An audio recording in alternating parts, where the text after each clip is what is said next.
Mary Jane Kelly, she was born in Limerick City, in West Ireland in 1863. Mary lived at home with her mother and father as well as 8 siblings. Her mother stayed indoors looking after the home and after the children, while her father went to work. He was an ironsmith. All was well with the family until 1845.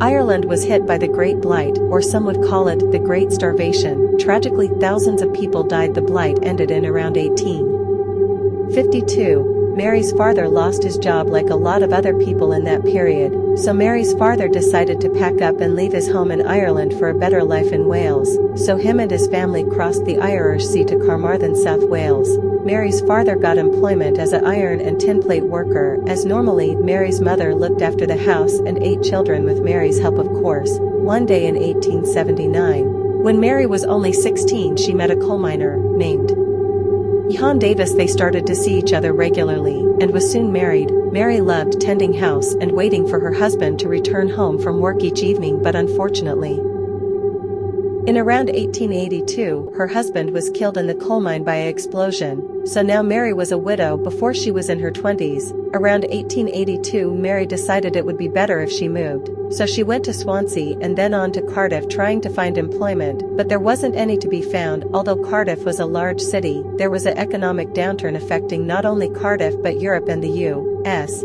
so not having any money and nothing to eat, she decided to sell the only thing she owned, and that was herself. She became a prostitute. Mary would walk around town, and especially the docks, with Cardiff being the largest port in the world, there was always a sailor looking for a good time. In 1884, she made her way to the great capital of the world, London, where she made her way to the southwest, Chelsea. Unable to find work, she took to the streets to survive. She also worked in a brothel.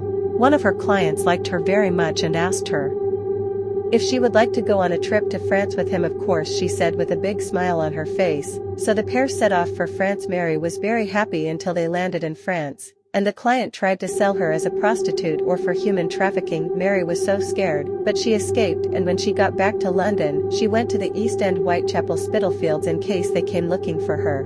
But again she went back on the streets. In 1880 she met a gentleman known as Joseph Barnett. The pair got on really well together, although Mary would be abusive, and she also sang a lot of Irish songs when she would drink too much. They moved in together in the Spitalfields. They moved to the area known as the Wicked Quarter Mile. Along the street, there would be fights and robberies all the time, but that's all they could afford. Mary wasn't working, so Joseph would keep the both of them as he had a job at the fish market, but Joseph would argue all the time with his employer. Unfortunately, he was sacked, although it didn't take him long to find another job. He got a job as a meat market porter, but the pay wasn't as good as his previous job.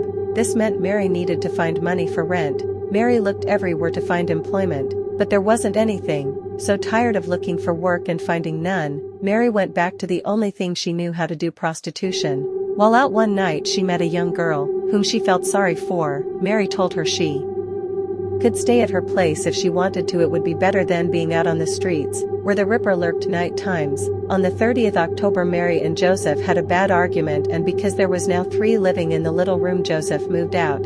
Although Joseph moved out, they were still seeing each other. On the 8th of November, Joseph and his friend Maria went to Mary's place and picked her up for a night out.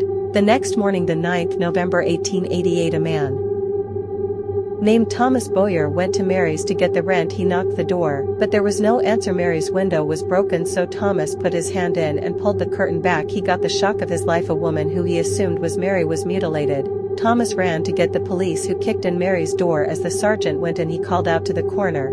It was noticed that her clothes had been set on fire, and no doubt it was to make light so the Ripper could see. He noticed a pile of what looked like a large blood clot laying on the bedside table. At a closer look, it was the poor girl's skin. It had been taken from her stomach and her thigh. As he gazed on the bed, he noticed she had been gutted. The bastard slit her throat so bad that there was blood all over the wall next to the bed. It ran down the wall. He ripped out her bowels and threw them on the table with the pile of skin.